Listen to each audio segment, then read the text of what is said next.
I'm Mark Gagan, and you're listening to the Voice of Insurance podcast, produced in association with Advantage Go, enabling an enterprise view of exposure. Today's guest has one of the biggest single jobs in our business. As President of Property and Casualty for Swiss Re in the US, Keith Wolfe has huge responsibility. This is because, on most measures, his employer is the largest writer of reinsurance in the US.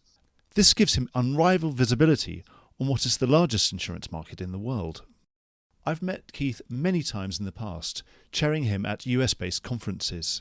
He is always good-humoured and always says it like it is, in ways that you might not expect from someone who is part of such a large multinational organisation.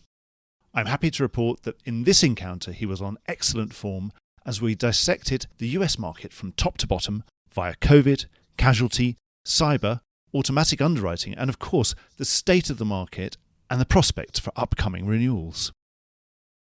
Enjoy the podcast. Hi, I'm Rick J. Lindsay, Chairman and CEO of Claims Direct Access, otherwise known as CDA. We all read about the claims nightmares in the United States of America, social inflation, nuclear verdicts, and the sky is falling. Hardly a day goes by without the news of reserve strengthening at major carriers. However, it's not all bad news. In the United States of America, we have the best legal system in the world, which allows you to fight frivolous claims and litigation and come out on top. In this kind of environment, you must get smarter about how you handle your claims and who your partners are. You have to move fast and be robust. CDA has been handling claims for over 40 years nationwide and has a team of 46 claims professionals, including 12 highly skilled attorneys and litigators. We have handled cases for major Lloyd's syndicates since 1994, as well as US-based major carriers, and have closed over 70,000 claims since 1994 nationwide. Not settling frivolous litigations is a must. CDA claims service means going the extra mile, handling claims quickly and vigorously with a proactive approach. Why not get in contact now to see how CDA can do the same amazing work for you and your partners that they do for me every day? Visit www.claimsdirectaccess.com today. So, Keith, thank you so much for taking time out of your busy schedule to speak to the Voice of Insurance. Let's get straight into market things. At a group level, Swiss Re shrank the top line at 1/1 despite good underlying price rises. Was that the story for you in the US? And was that really simply a product of more caution on your part, or was it more continued re-underwriting? Thanks, Mark. I appreciate you having me today. It's a little more nuanced answer perhaps than you would expect. And it's pretty specific to Swiss Re. So we had written over the last several years a pretty casualty heavy portfolio here in the United States.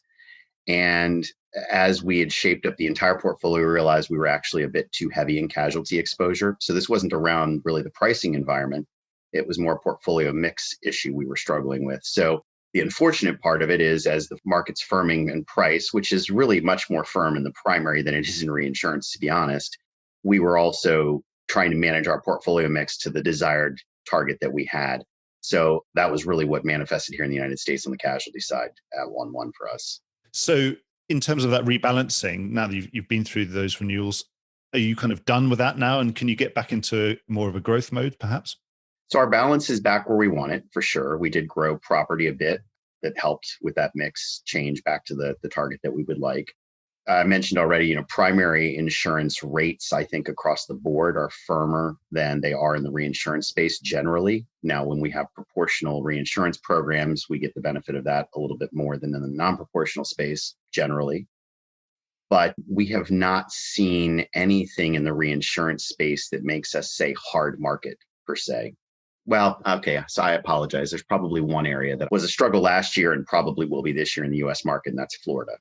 So Florida Cat specifically is pretty challenged, and we're going through that renewal season right now.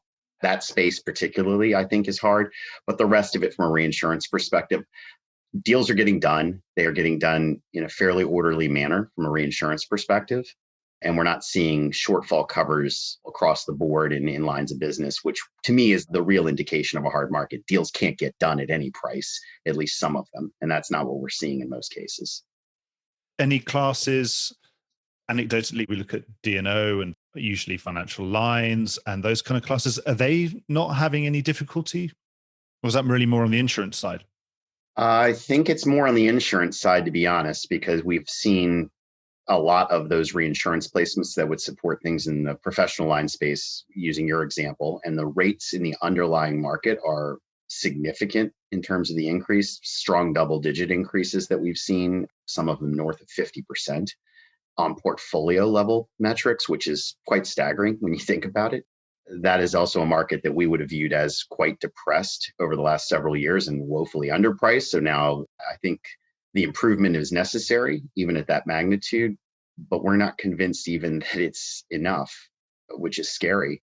I think med mal is the one that right now is most concerning, because with the combination of the pandemic and a lot of litigation that has been postponed, and the people that are now finally getting back in to see physicians and have delayed a lot of medical care, and there are going to be a lot of arguments over why that was. I think there's going to be a problem in the med mal space going forward that is not really priced into the product that was sold. And then you're naturally going to have some liability related to misdiagnosis related to COVID and all the knock-on effects of that are going to come through. So I think there's a lot of drag or potential headwinds against that particular line of business that we have yet to see in the actual results of most of the insurance portfolios. So you're describing a more of an insurance-driven hard market that you, as a reinsurer, particularly if you're in proportional, you get to tag along with. When you see some of these areas of concern, do you feel that as a reinsurer, you could be helping to harden that market by being more difficult on some of these lines, on D&O, med mal, or things that are of concern? Could you be applying brakes there and actually helping to harden that market further to your satisfaction? It's an interesting question, Mark, because, if you go back a decade, certainly 2 or 3 decades ago, reinsurance drove a lot of the hard markets and the cycles that happened in those time periods. It's not really what's going on right now. And we haven't seen that probably since the mid 2000s, to be honest. I can't think of a time since the financial crisis where reinsurance really drove on a broad basis, hardening of primary insurance pricing. It's actually happening from the front end backwards, as opposed to us driving it in the industry of reinsurance.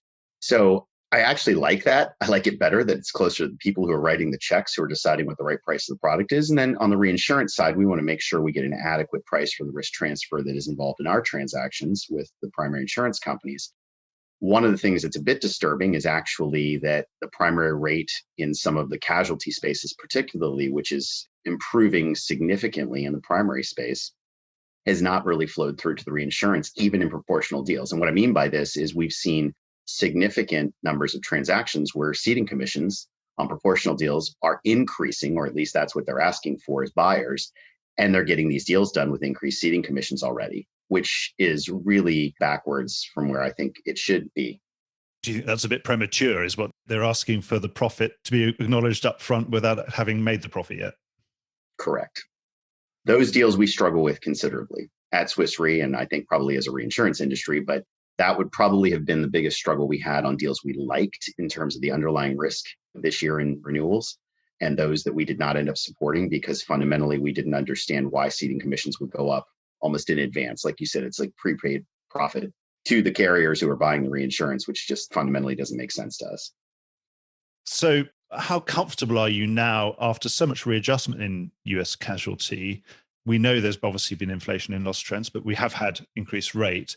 Are you comfortable now with rating adequacy and also with underlying reserve strength on some of these classes? So do you think we're ahead of the curve, other than perhaps some of those specific classes where there's worry that you're mentioning? Do you think in general we're ahead of the curve, or do you think there's a bit more pain and catching up potentially to come?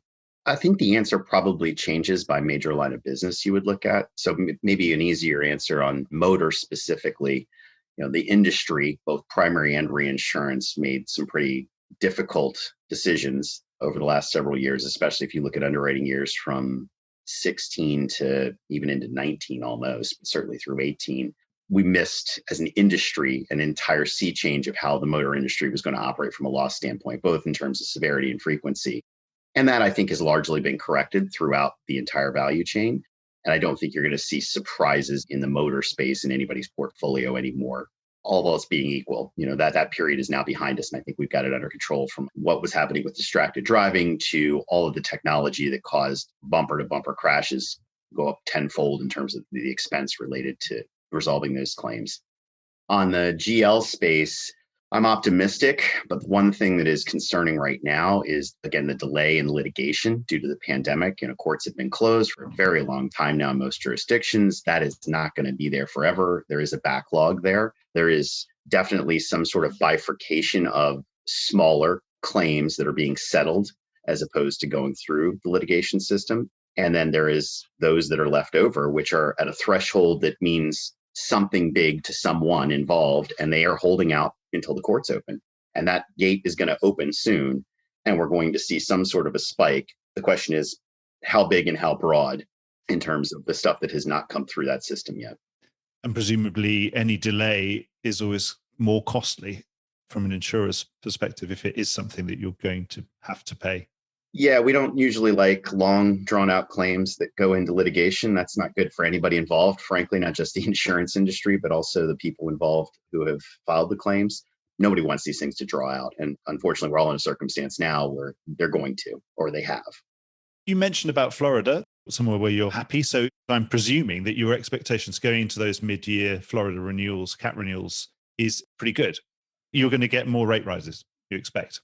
Yeah, maybe again, baseline for Swiss Re, if it's Florida specific, call it the homeowners operators down there who are the specialist carriers that flex with Citizens and the Hurricane Cat Fund as a composite piece of how that market operates in the homeowner space. We are a fairly small part of that market. We are under market weight. So if you look at our global P&C market share, depending on which jurisdiction you want to include, it's somewhere between 10 and 12%. In Florida, in that specific space we're talking about, we're probably something like 4, maybe 5. So it's quite small. Do we see an opportunity to participate more in that market as rates firm? Yes. I would tell you it's certainly not to the extent that we would grow to 10 or 12% market share down there. One of the challenges I think we have in that particular market is there are some operators in the primary market that we just don't want to do business with. We don't think they're very good operators. So it's not a pricing issue. This is I don't really want to do business with you. And those are a wide range of reasons, but the point is we just don't think they're the best operators to back. The ones that we do back already, we are probably in a position where we've got as much of the risk as we want. There's a few exceptions where we would write more of their business if we're already on the deal and the price firms even more. But that particular market, I don't think is a wild growth opportunity for us. Even if the market prices in the primary doubled, I don't think we would double our market share down there. That's not how we look at it. You're really looking at the quality of the cedent there, and if you get better quality potential cedents and more opportunities with those, then you'd look at those. But in general, you're not overly enamored of all of the showing that is available. That's a fair summary. Absolutely, Mark. Maybe on more national kind of programs, a great feature, particularly for journalists writing about it, the US property cat market has been the gift that keeps giving to us. It keeps giving us new property cat scenarios that we hadn't necessarily envisaged ourselves and perhaps hadn't always been modeled or even priced for. Do you think now, after so many different events over the last 3 or 4 years, that we've now got a bit of a handle on, and also a price perhaps, on unexpected and unmodeled latent cat loss events that have been occurring? I think I'd be quite naive if I said we do. And 2 examples I can think of, one that's been with us now for several years, which is wildfire. I think anybody who believes that they've nailed how to model wildfire risk is kidding themselves, to be honest. I think there are ways to understand that risk that can get you comfortable with writing it because we have a big book of it.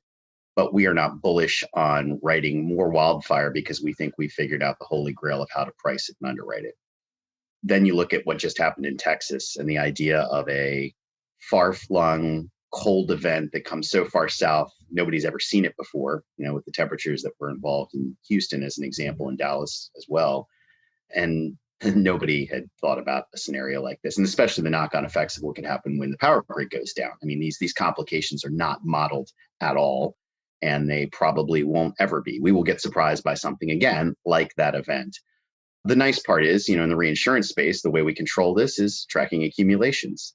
If you're geographically dispersed and you're not writing too much in a space compared to your market share anywhere else, it's not an insignificant event, but it's not something that's going to be a balance sheet event either or anything close to that. Now, if you write in Texas as a primary homeowners writer in Houston, you probably have a pretty difficult road ahead of you. I'm gauging that you're fairly comfortable with your market position, the fact that you've got such fantastic diversification, probably with so many relationships around 50 states, that you're not feeling particularly any more bullish or retrenching either. You sound like you're happy to stick with the exposure that you've got. Yeah, at this point, I mean, we always like our portfolio. We're a big participant in the market. Do we look to grow? Absolutely, in areas where we see opportunity and where clients actually have a need. That's the other thing, right? We don't drive demand in reinsurance, we drive supply. So if somebody really has a need, then we're there to at least evaluate it, see if it fits our risk profile at that particular point in time. This Florida example is a good one, right? We will write some more business in Florida, I'm sure, over the next 3 months. With whom and how much, I don't know yet. But the point is, there is clearly something down there going on that I think we can assist with, but we're not going to help everybody. And we're not going to solve the entire problem ourselves, nor should that be our role as one carrier in that space. Do you think maybe with some of these, the classic response of something that you can't get a handle on is to exclude? And do you think there might become exclude, freeze, exclude fire, wildfire, I mean? It depends on the scenario. And the two you just gave, no, I would not see those as areas where we would exclude. It's not that we can't underwrite it. It's just it has a lot of uncertainty around it. So then you have to price for that uncertainty, as opposed to pandemic-related business interruption exposure. Obviously, a very hot topic in many jurisdictions. And it's a very different scenario based on politics and regulatory environment worldwide as to how that's going to settle out in the insurance space. In the US, using that example, pandemic risk is very difficult to load onto insurance and reinsurance company balance sheets. If you wanted all that risk to flow into the private market, it's just not possible. There's not enough capital backing it for the problems that have manifested as we've gone through this. And most people understand that. I do think that there's probably an opportunity for the private market to think about how to help this problem, because it's coming again, right? We will have another pandemic. I think it's not if, it's when.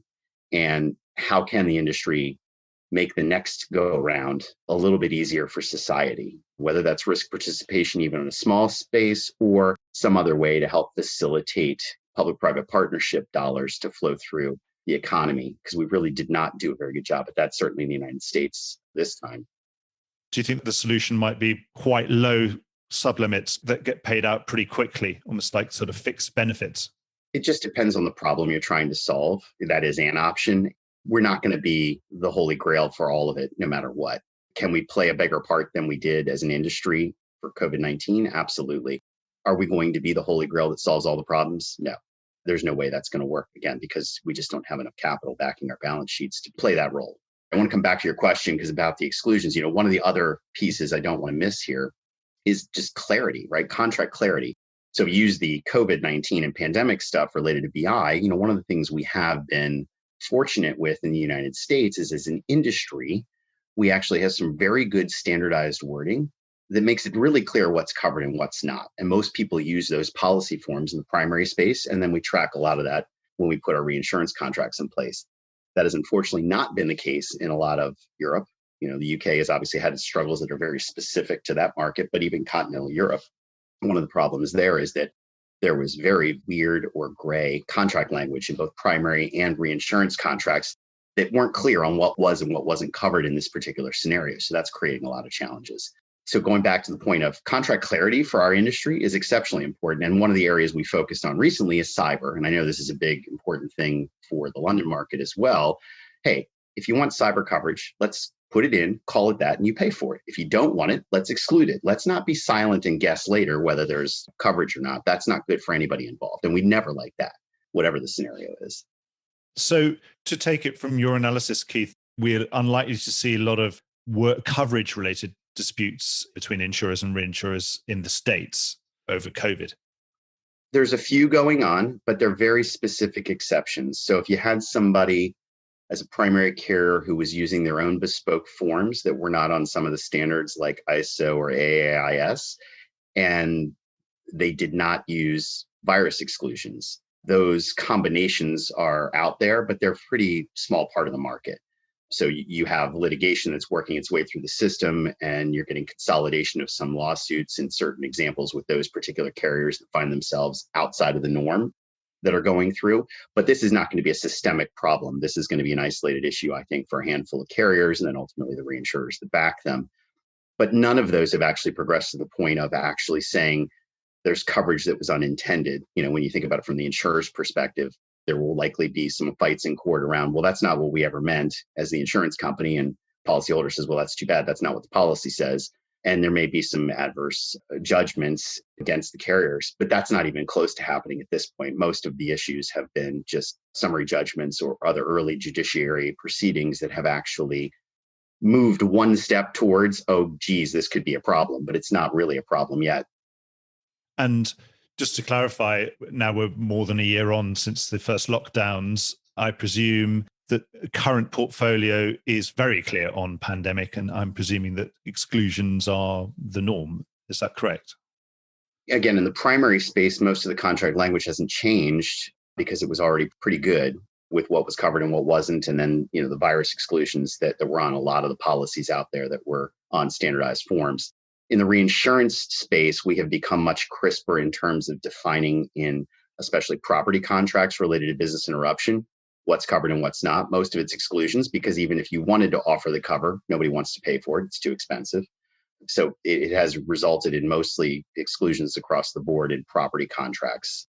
Casualty becomes a bit of a one-off discussion about the underlying exposures and being sensible about what really rolls into the portfolio, and does an exclusion make sense? Is it even applicable? So it's a little more nuanced, I think, when you get into the third-party space. The last word on COVID would be, well, Swiss Re, as one would expect, very prudent reinsurer at the top of the scale, has made some very robust reserving moves for COVID. Do you think the industry as a whole can feel confident that it's made similarly robust moves and is financially well prepared for what is going to come in 2021 and beyond? Or do you think it's going to be slippage? So this is a really tough question to answer, mostly because when you look at our publicly disclosed headline reserve numbers, yes, they're quite large, but we also are quite clear that the vast majority of that is IBNR. We think there's still a lot of looming problems that will work its way through the system, but they haven't really manifested yet. And a couple of jurisdictions have some exceptions. We do see some higher case and perhaps even at this point paid claims that are in the UK market as an example. But in the US, most of the issues are things that we think could be a problem for us as, again, litigation opens back up, but it's not something we've actually seen come to fruition yet.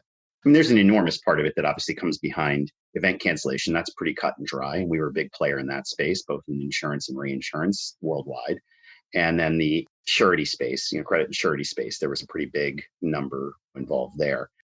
But in terms of the business interruption or the GL component of it, or anything related to D&O and E&O, those are all huge unknowns at this point, which is why we take some pretty conservative reserving positions, thinking I'd rather be safe than sorry. And if I'm wrong about how bad this can be, that's good. That's good for us and the industry underlying us, but we're not so sure that's the case yet. But you're not reserving as you go. You're making a valiant attempt to go for an ultimate net loss. And that's why we look like an outlier in the beginning. So in second quarter of 20, we looked like an outlier compared to our peer group in terms of the reserve numbers that we were putting up against our capital base and the exposures we had in the market. That gap closed enormously as you moved through the rest of 2020. And now I would say we don't look like an outlier at all in terms of the magnitude versus the exposures we write globally. But I'm not worried the industry is under reserved, to be honest. I think we are in a comfortable spot with what we know right now. Going back to the harder market, okay, you're saying it's not a hard market for reinsurers, but certainly one of the highlights within the insurance firmament generally has been specialty and excess and surplus lines, and have really been the focus for formations of new capital looking to deploy in the US market. What do you think the prospects are for those sort of reloaded market players and some new players? What do you think their prospects of that kind of class of 2020 will have in building successful new franchises? And is it the sort of thing that you're supportive of as a reinsurer?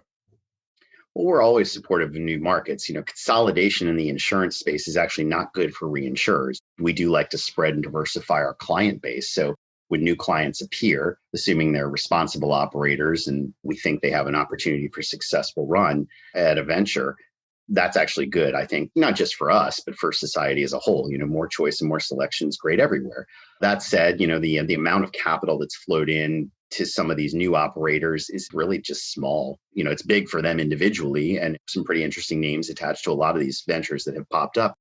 But you're talking about something that between 10 and $20 billion of underlying capital, and 20 would be really stretching it, I think, against the capital base of the industry. This is kind of a drop in the bucket. Now, they do enjoy the luxury of a blank slate to start with. They don't deal with anything legacy. They don't have any challenges they're starting out of the gate with in terms of legacy reserves or other liabilities that are sitting there that they have to worry about and manage.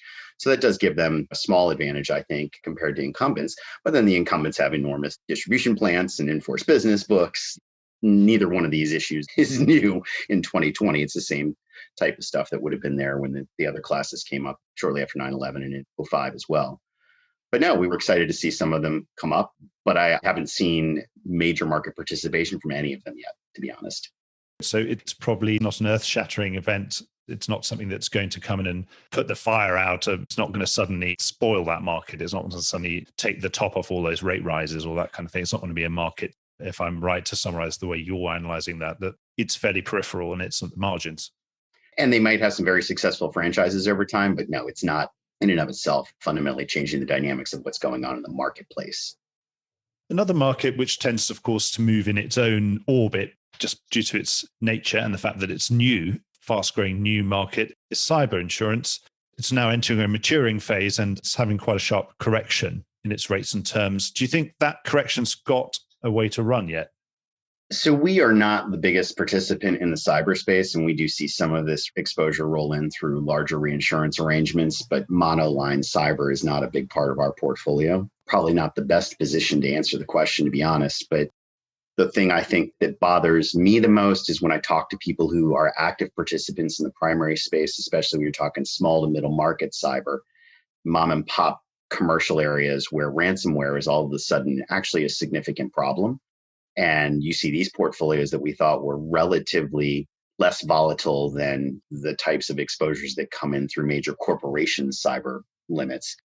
And they're having trouble with those portfolios. The writers, the primary writers, are having trouble with ransomware behind mom and pop bakers, plumbers, and this type of stuff. That really makes me uneasy about how well people have qualified or quantified the risk in this space. You're not tempted by the way it's re-rated to be diving in then? There's not as much premium as people think there is in cyber at this point. I mean, there's some pretty ambitious projections of what the cyber insurance and reinsurance market can become. But if you look at those numbers today, again, single digit billions of dollars is really what's in that space. And compared again to the overall insurance and reinsurance market, I think there's too much risk, frankly, for the premiums that are collected. Generally, this is not a space that we get excited about. It's not big enough, and there's too much uncertainty right now. Is that because obviously you've got attritional losses? We all know, of course, it's massively cat exposed to the point of potentially being systemically exposed. And then there also seem to be quite a lot of high frequency of mid-sized cat type losses that happen as well. So you're just saying there's not enough premium in the pot to pay for all those three.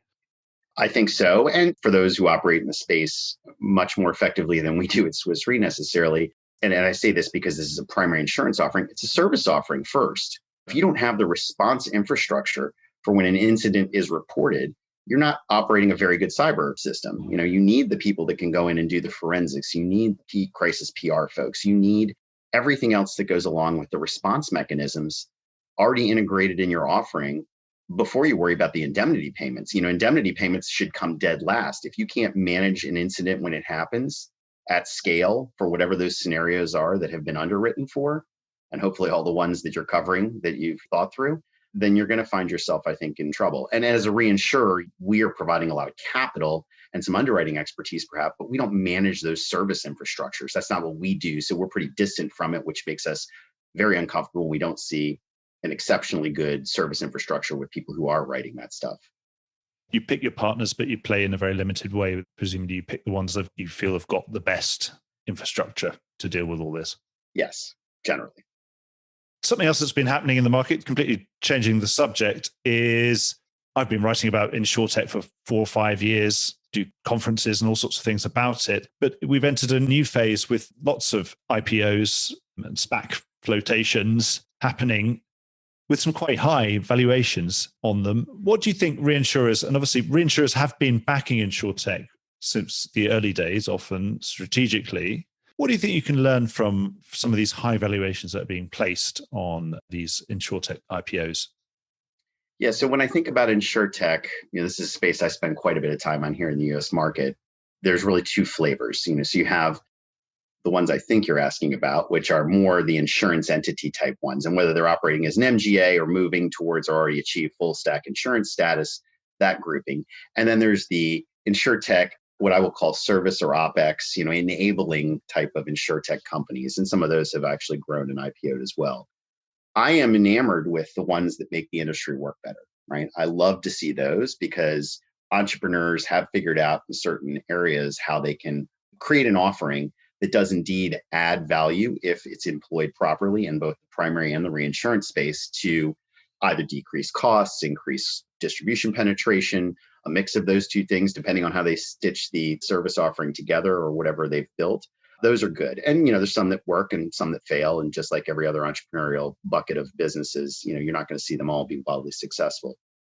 The full stack insurance carrier and MGA space, there are very, very few of these that have actually become successful in my view.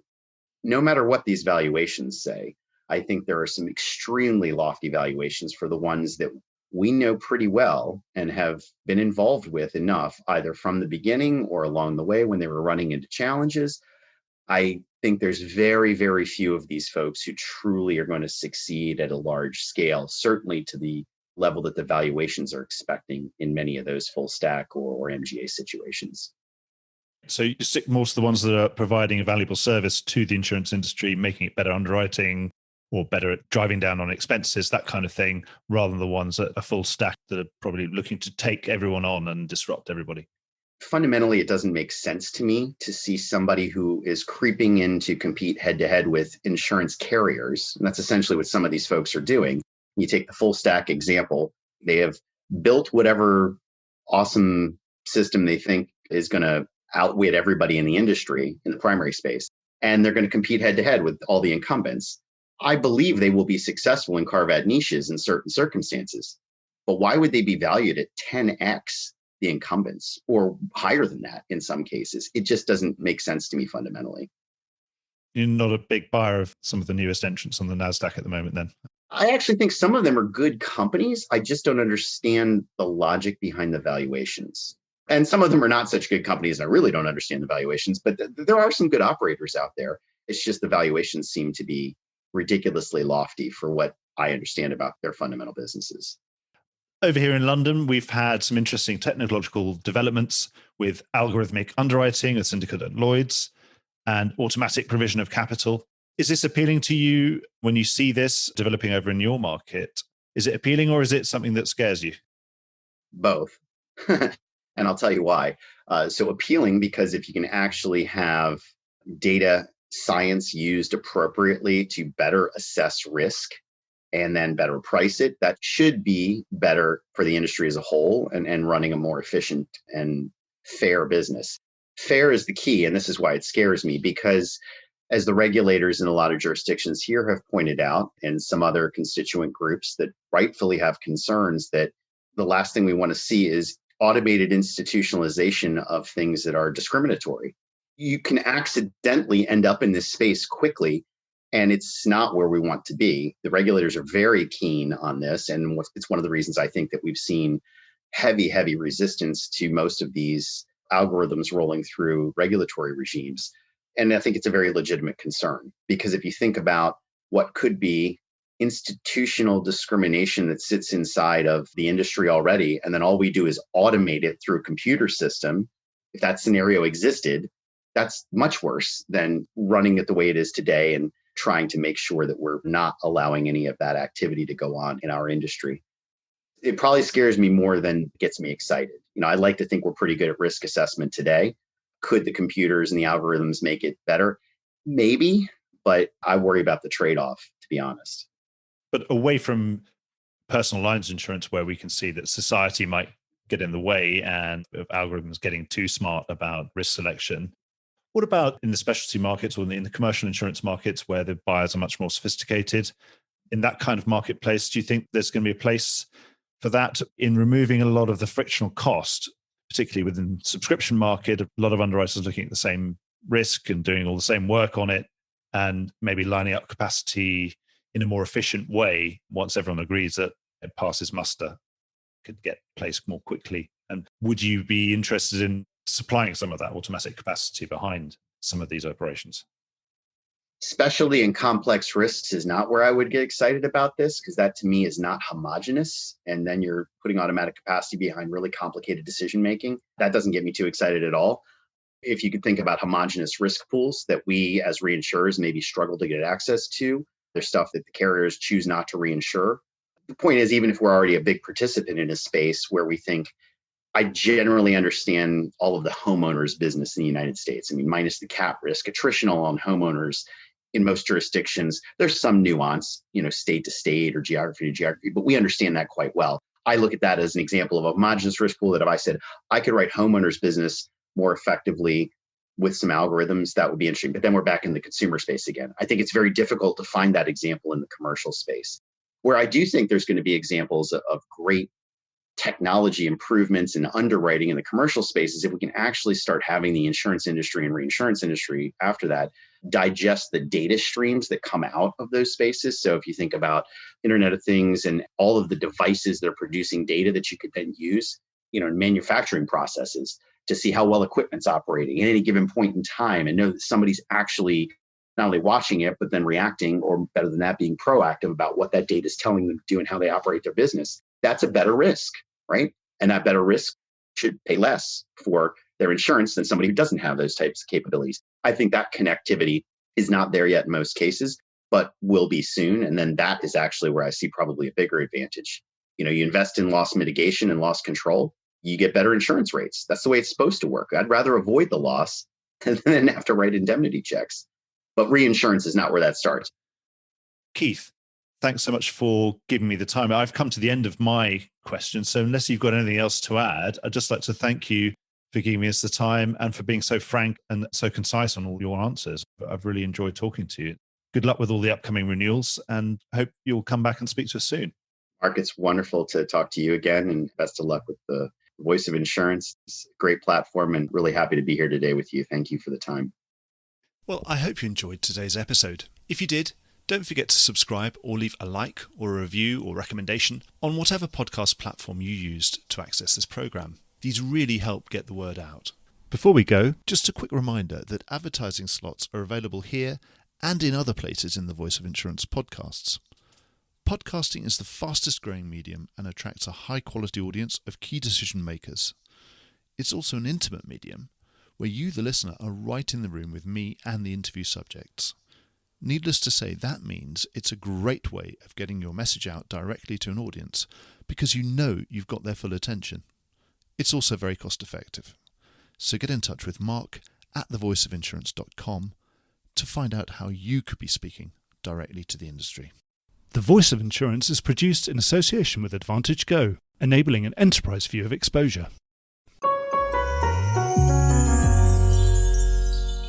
Voice of Insurance is produced by me, Mark Gagan. Music was written by Anna Gagan and produced by Carlos Gagan. Check out more podcasts and written comment pieces at www.thevoiceofinsurance.com.